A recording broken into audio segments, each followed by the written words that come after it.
പ്രിയപ്പെട്ട സുഹൃത്തുക്കളെ, നമ്മുടെ സമൂഹത്തിൽ ഇന്നും വളരെ സജീവമായി നിൽക്കുന്ന ഒരു അന്ധവിശ്വാസമാണ് അല്ലെങ്കിൽ ഒരു തട്ടിപ്പാണ് ജ്യോത്സ്യം എന്ന് പറയുന്ന ഒരു കാര്യം. നിത്യജീവിതത്തിൽ പല മനുഷ്യരെയും അത് ബാധിക്കുന്നു. പലതവണ പല മേഖലകളിലും സ്വതന്ത്രചിന്ത യുക്തിവാദി മണ്ഡലങ്ങളിലൊക്കെ ജ്യോതിഷം ഒരു അന്ധവിശ്വാസമാണെന്നും അത് തട്ടിപ്പാണെന്നും ലേഖനങ്ങൾ പ്രഭാഷണങ്ങളെല്ലാം ഉണ്ടായിട്ടുണ്ട്. ഇപ്പം ഈ ജ്യോത്സ്യം, ഈ ജ്യോതിഷം എന്ന് പറയുന്നത് ജ്യോതിശാസ്ത്രവുമായി കൂട്ടിക്കലർത്തി അതിൽ ശാസ്ത്രീയ അടിത്തറ കൊണ്ടെന്നൊക്കെ പറഞ്ഞ് പ്രചരിപ്പിക്കുന്നുണ്ട്. യൂണിവേഴ്സിറ്റികളിലേക്ക് ഇത് പാഠ്യപദ്ധതിയായിട്ട് വരുവാനുള്ള നീക്കവും നടക്കുന്നുണ്ട്. യഥാർത്ഥത്തിൽ ജ്യോതിഷവും ജ്യോതിശാസ്ത്രവും രണ്ടാണ്. ഒന്ന് ഒരു ശാസ്ത്രശാഖ, അതായത് ജ്യോതിശാസ്ത്രം എന്ന് പറയുന്നത് ആസ്ട്രോണമി എന്ന് പറയുന്നത് ഒരു ശാസ്ത്രശാഖയാണ്. അത് പുരോഗമിച്ചു കൊണ്ടിരിക്കുന്ന ഒരു മേഖലയാണ്.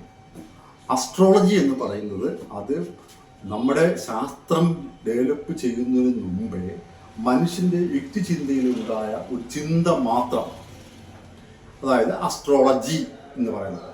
അതിൻ്റെ അടിസ്ഥാന ഘടകം എന്ന് പറയുന്നത് ഭൂമിയെ കേന്ദ്രീകരിച്ചുള്ള കണക്കുകൂട്ടലാണ്. അതായത് നമുക്ക് ഈ കലണ്ടറൊക്കെ ഉണ്ടാവുമ്പോഴുള്ള കണക്കുകൂട്ടലിന് വേണ്ടി മനുഷ്യൻ അന്നുണ്ടാക്കിയ ചിന്താപരമായ ഒരു തോന്നൽ മാത്രമാണ്. അതായത് അതിലുള്ള ഗ്രഹങ്ങൾ എന്ന് പറയുന്നത് സൂര്യനും ചന്ദ്രനും ഗ്രഹത്തിൻ്റെ പട്ടികയിലാണുള്ളത്. അതിൽ ഈ നെപ്റ്റ്യൂണും യുറാനസ് ഒന്നും അതിൽ ഇല്ലേം താനും. അപ്പം അതിലൊക്കെ അന്നത്തെ ഉണ്ടായ ഒരു കണക്കൂട്ടലിൽ ഇന്നത്തെ ശാസ്ത്രശാഖയിൽ വരുമ്പോൾ അത് അന്ധവിശ്വാസവും ഒരു കപടശാസ്ത്രമായി കാണാം. ഇതിൽ തന്നെ ജനനം എന്ന് കണക്കാക്കുന്ന ജനനം ജാതകം, ഇതൊക്കെയാണ് ഇതിലുള്ള ഏറ്റവും ഒരു പ്രധാനപ്പെട്ട ഘട്ടം. മനുഷ്യ യഥാർത്ഥത്തിൽ ജനിക്കുന്നത് ബയോളജി അനുസരിച്ച് നോക്കുകയാണെങ്കിൽ അത് ബീജസംയോജനം നടക്കുന്ന സമയത്താണ് ആദ്യ ഭ്രൂണകോശം രൂപപ്പെടുന്നത്. അതിനെയാണ് ജനനമെന്ന് ജീവശാസ്ത്ര ശാഖകളെല്ലാം പറയുന്നുണ്ട്. പക്ഷേ ഇവരുടെ കണക്കനുസരിച്ച് കുട്ടി പിറന്നു വീഴുന്ന, അത് മനുഷ്യജീവിൽ നിന്ന് വേർതിരിക്കുന്ന സമയത്താണ് ഇവർ ജനനം കണക്കുന്നത്. ആ കണക്കുകളിൽ തന്നെ ജ്യോതിഷപ്രകാരം തെറ്റാണെന്ന് കണക്കാക്കാം. ഇവർ ഏറ്റവും കൂടുതൽ ഇവർ ആശ്രയിക്കുന്ന ഒരു പുസ്തകം എന്ന് പറയുന്നത് പഞ്ചാംഗം എന്ന പുസ്തകമാണ്. പഞ്ചാംഗം രാശിചക്രത്തിൽ സൂര്യൻ ഒരു ഗ്രഹത്തോടൊപ്പം സൂര്യൻ ഒരു ഗ്രഹമാണെന്നും അത് ഭൂമിയെ ചുറ്റുകയാണെന്നുള്ള ഒരു കണക്കൂടലാണ് പഞ്ചാംഗം എന്ന് പറഞ്ഞത്. അതിൽ രാഹുകാലം, ഗുളികകാലം, ശകുനം, ഗൗളിശാസ്ത്രം, പക്ഷിശാസ്ത്രം തുടങ്ങിയ അനേകം അന്ധവിശ്വാസങ്ങളുടെ ഒരു കലവറയാണ് ഈ പഞ്ചാംഗം എന്ന് പറയുന്ന ഒരു പുസ്തകം. ഇതും ഇന്ന് നമ്മളെ പ്രധാനപ്പെട്ട പത്രമാസികകൾ അച്ചടിച്ച് ആയിരക്കണക്കിന് കോപ്പികൾ വിറ്റഴിക്കുന്ന ഒരു കാലഘട്ടം ഈ ആധുനിക കാലം എന്ന് ഓർക്കണേ. അപ്പം ഇത് നമ്മുടെ സമൂഹത്തിലെ ഈ അന്ധവിശ്വാസം, ഈ ജ്യോത്സ്യം എന്ന അന്ധവിശ്വാസം മിക്ക സ്ഥലങ്ങളിലും സജീവമാണ്. നമ്മുടെ സമയം നഷ്ടപ്പെടുത്തുന്നത് രാഹുകാലം എന്ന് പറഞ്ഞ ഒരു ഇതുണ്ട്. അതായത് എന്തിനും തുടക്കം ഒരു രാഹുകാല സമയം നോക്കി ചെയ്യുന്ന പ്രക്രിയ. ഇത് തെക്കേ ഇന്ത്യയിൽ മാത്രം ഉണ്ടായിരുന്ന ഒരു ആചാരമാണെന്നാണ് പല മേഖലയും പല ആൾക്കാരും ചേർക്കുന്നത്. അതായത് വേറെ എങ്ങുമില്ല, ഈ നമ്മുടെ ഈ പ്രദേശങ്ങളിൽ മാത്രമുള്ള ഒരു അനാചാരമാണ് ഈ രാഹുകാലം എന്ന് പറയുന്നത്. അതായത് ജ്യോത്സ്യപ്രകാരം രാഹുവും കേതുവും അവരുടെ പട്ടികയിൽ സൂര്യനെ ചുറ്റുന്ന ഗ്രഹങ്ങളാണെന്നാണ് പറയുന്നത്.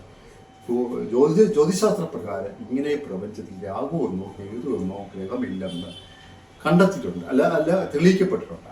അങ്ങനെ ഒരു ഗ്രഹങ്ങൾ ഇല്ല, അത് സങ്കല്പം മാത്രമാണ് തെളിയിക്കപ്പെട്ടത്. ഈ ചൊവ്വാദോഷം എന്ന് പറഞ്ഞത് ഈ ജ്യോതിഷപ്രകാരം അനേകം ആൾക്കാരെ പറ്റിക്കുന്ന ഒരു പരിപാടിയാണ്. ഈ ചൊവ്വ എന്ന് പറഞ്ഞ ഗ്രഹം നമ്മുടെ സൗരയൂഥ സിദ്ധാന്തത്തിൽ ഒരു ഗ്രഹം മാത്രമാണ്. അത് ഭൂമിയിൽ നിന്നും വളരെ അകലെയാണ്. നമ്മുടെ ബഹിരാകാശ പേടകങ്ങൾ അവിടെ പലതവണ പോയിട്ടുണ്ട്. അവിടെ ജീവന്റെ അംശം ഇതുവരെ കണ്ടെത്തിയിട്ടില്ല. അത് മാത്രമല്ല, ഈ ചൊവ്വ എന്ന് പറയുന്നത് ഒരു ചുമപ്പ് ഗ്രഹമാണെന്ന് കണ്ടെത്തിയിട്ടുണ്ട്. ജ്യോതിഷപ്രകാരം ഇവർ പറയുന്നത് ഒരു കുഞ്ഞ് ജനിക്കുന്ന സമയത്ത് കിഴക്ക് ഉദിച്ചുകൊണ്ടിരിക്കുന്ന രാശിയാണ് ലഗ്നരാശി. ഈ ലഗ്നരാശി അഥവാ ഒന്നാം ഭാവം തുടർന്ന് വരുന്ന രാശികളിൽ 7-ലോ 8-ലോ ചൊവ്വ എന്ന ഗ്രഹം നിൽക്കുന്നതാണ് ഭീതികരമായ ചൊവ്വാദോഷം എന്നറിയപ്പെടുന്നത്. ഈ ചൊവ്വ എന്ന് പറഞ്ഞതിൻ്റെ അവിടെ ഗുരുത്വാകർഷണ ബലം തന്നെ വളരെ കുറവാണ്. ഇതൊരു ശുദ്ധ അന്ധവിശ്വാസമാണ്, ശുദ്ധ അന്ധവിശ്വാസപരമായി ഇന്നും നമ്മളെ സമൂഹത്തിൽ ചൊവ്വാദോഷത്തിൻ്റെ പേരിൽ വിവാഹങ്ങൾ മുടങ്ങിപ്പോകുന്നത് വളരെ യാഥാർത്ഥ്യമായി നിൽക്കുന്നൊരു ഇതാണ്. ഇതൊരു ശുദ്ധ അന്ധവിശ്വാസമാണെന്ന് പറയുവാനുള്ള ധൈര്യം നമ്മുടെ സമൂഹത്തിൽ ഉണ്ടാകണം. ഈ ജ്യോത്സ്യ വിശ്വാസം കൂടുന്നുണ്ടോ എന്നൊരു ചോദ്യം പലരും ചോദിക്കണം. നമ്മൾ ഇത്രയും പ്രചരിപ്പിച്ച് വിശ്വാസം കൂടുകയല്ലേ എന്നർത്ഥം. അതായത് നമ്മൾ അങ്ങനെ വിശ്വാസമൊന്നും കൂടുന്നില്ല. ഇത് പത്രമാധ്യമങ്ങളിലും മറ്റുമൊക്കെ നടത്തുന്ന പ്രചരണം മാത്രമാണ്. പത്രമാധ്യമങ്ങളും ഓരോ ആഴ്ചത്തെ അവരുടെ ജ്യോതിഷ ഫല പ്രവചനങ്ങൾ പ്രസിദ്ധീകരിക്കാറുണ്ട്. ഇത് കാത്തുകെട്ടിക്കുന്ന ആൾക്കാരുണ്ട്.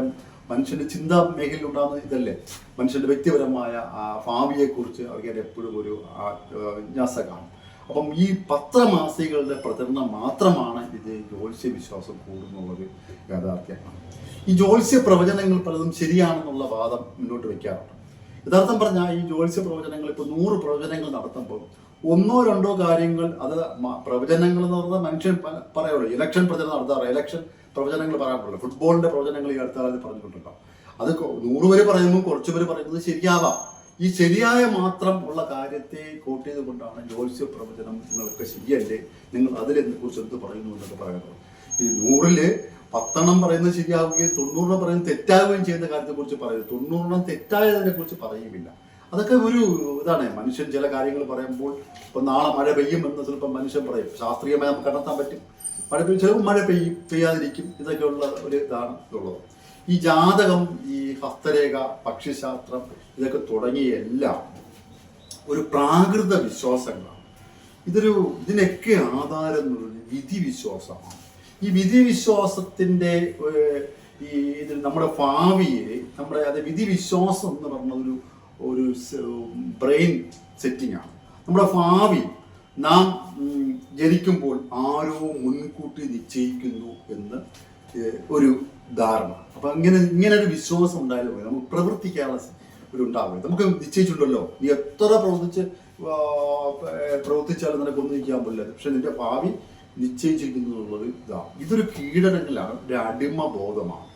അത് നമ്മുടെ നല്ല ഇതിനെതിരെയുള്ളതെന്ന് വെച്ചാൽ യുക്തിബോധമാണ്. അപ്പം നമുക്ക് ഈ അന്ധവിശ്വാസത്തിനെതിരെ നമ്മൾ മനുഷ്യർ സ്വാംശീകരിക്കേണ്ടത് ശാസ്ത്രബോധവും യുക്തിബോധവും ക്രമീകരിച്ചുള്ള പഠന പ്രക്രിയ ഉണ്ടാണ്. ഈ അന്ധവിശ്വാസത്തെ, അതായത് ഇത്തരം ജ്യോത്സ്യം പോലുള്ള അന്ധവിശ്വാസങ്ങളെ തൂത്തെറിയേണ്ടത് നമ്മുടെ സമൂഹത്തിൻ്റെ പ്രധാനപ്പെട്ട ആവശ്യമാണ്. അതായത് ഇന്നത്തെ മനുഷ്യൻ ആധുനിക ശാസ്ത്രത്തെ കൂടെ പിടിച്ച് കൊണ്ടുപോവുകയാണ്.